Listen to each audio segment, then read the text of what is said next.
How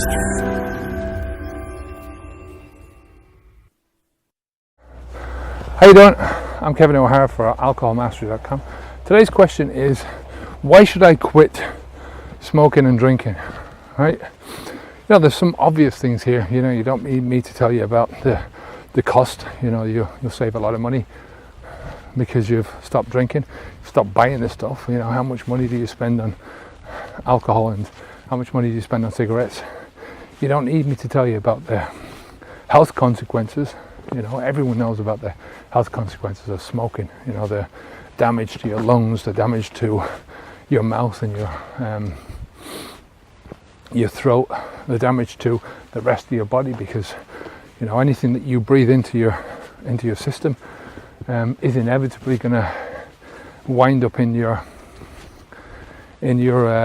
blood, and that blood travels around your body. So the consequences of that are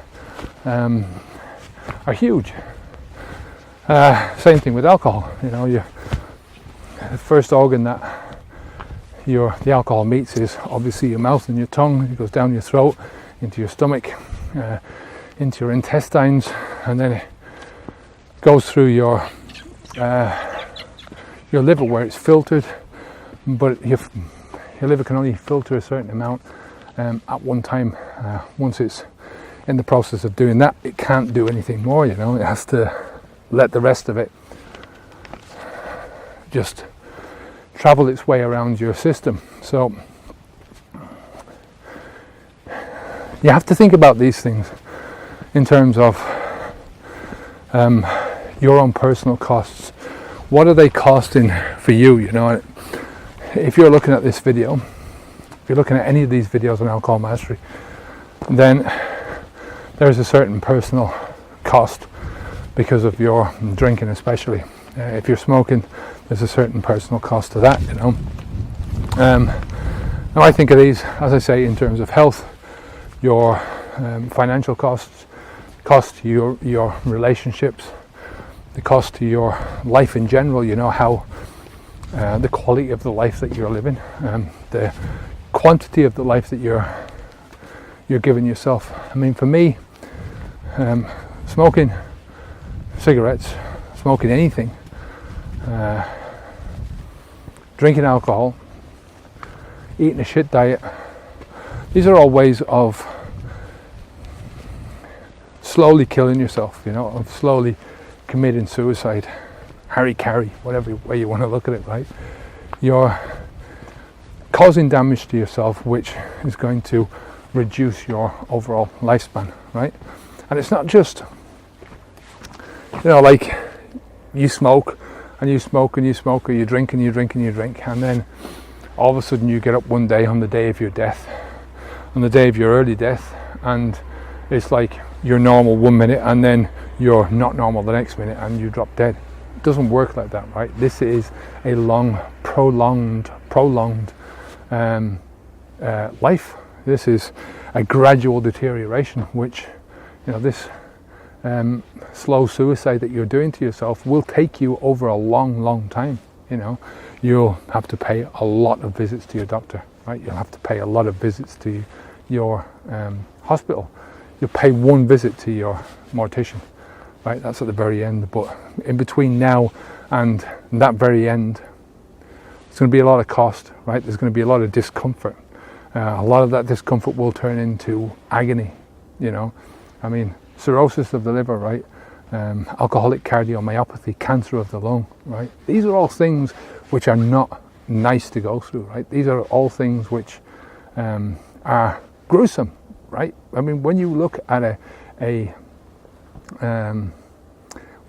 lung which is so full of tar and so full of cancer, right, that it's killed somebody. When you look at a liver which has gone through, that is cirrhotic, right, that's gone through all the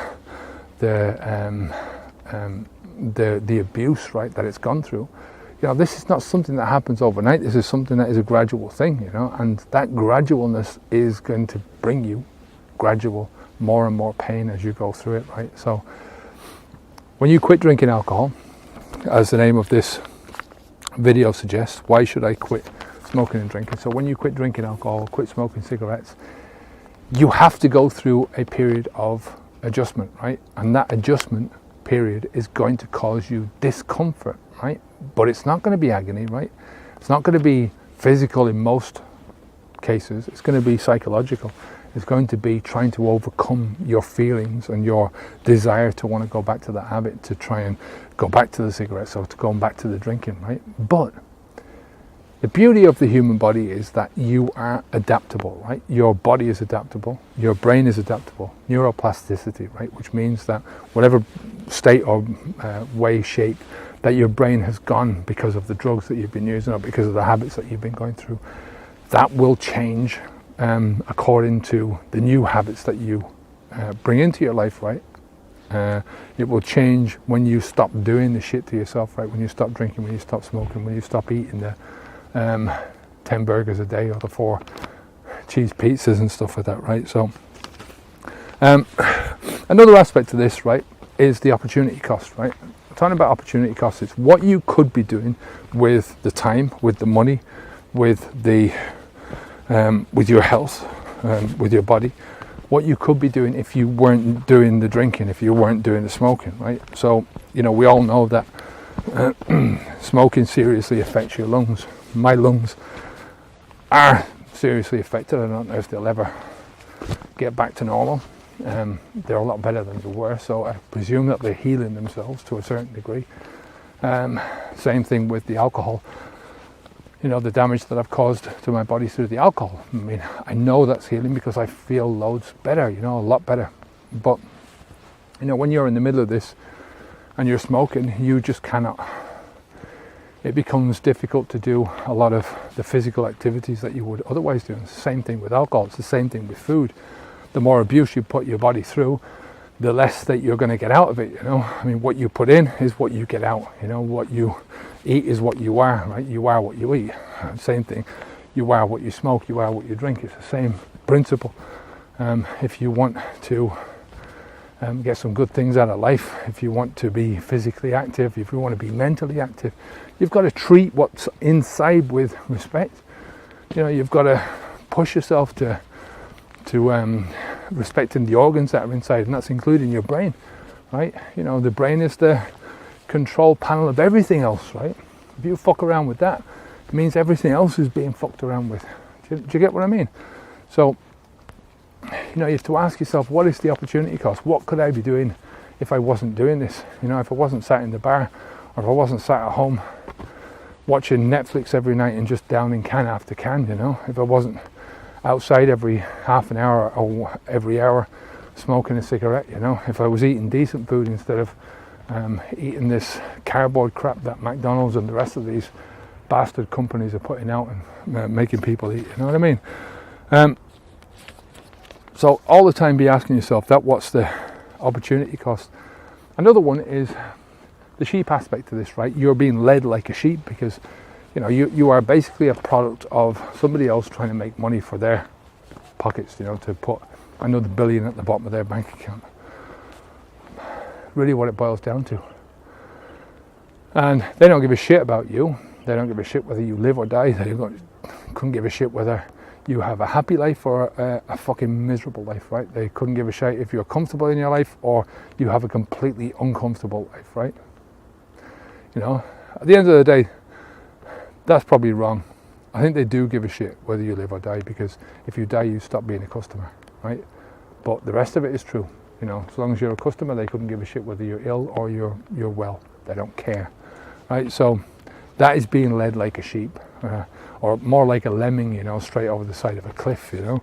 And as I've talked about before, you know, this is not something that's going to happen suddenly, you know. These onset illnesses don't come about suddenly. They happen over a long period of time. It's just that a symptom might suddenly spur up and go, hello, this is your cirrhotic liver talking to you. Hello down here, you know. Fucked up liver or fucked up lung, you know. All these things don't happen. So, you know, put up with the short-term discomfort, because if you can put yourself through that all that mental discomfort that you're going to have to go through to make the changes happen, right?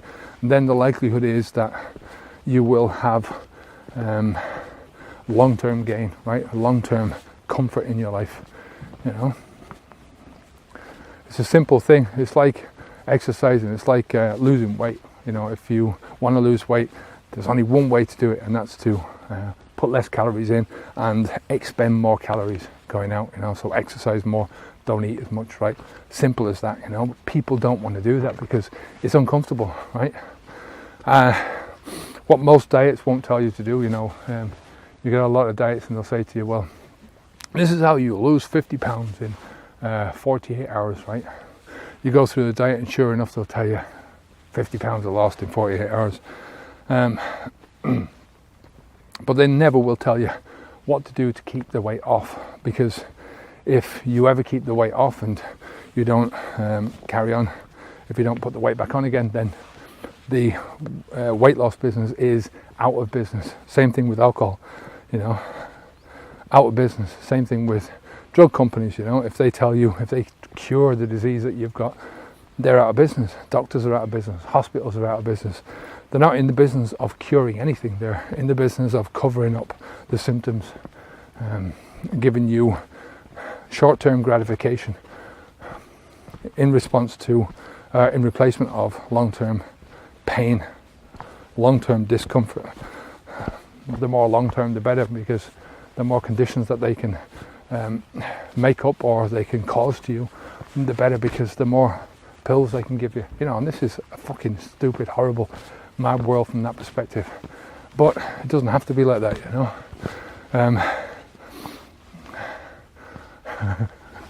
Quit smoking, quit smoking and quit drinking. You know, try and do this now, because put up with the discomfort. You're talking about a few weeks of discomfort that you'll go through, you know, but you'll have a lifetime of happiness and a lifetime of gladness that you've done it. Guarantee it. I'm Kevin O'Hara for alcoholmastery.com. If you want any help with quitting drinking alcohol at all, same principles apply to quitting smoking as well. Come on over to Alcohol Mastery, leave your first name and your email address there, and I'll send you out some good information, a couple of courses, a couple of ebooks and that kind of thing. We've also got a group program called the Mastermind Coaching Program, which is you'll find details in on Alcohol Mastery and any one of the posts. You know, if you're watching this on the post, then you'll see it there. There's a $1 sign up. You know, you can sign up for $1 for the first 7 days. We've also got courses. I've also got one-on-one coaching if you want to do that, if you want some good results quick. Until next time, take care of yourself, onwards and upwards. Keep the alcohol out of your mouth, eh? And the cigarettes.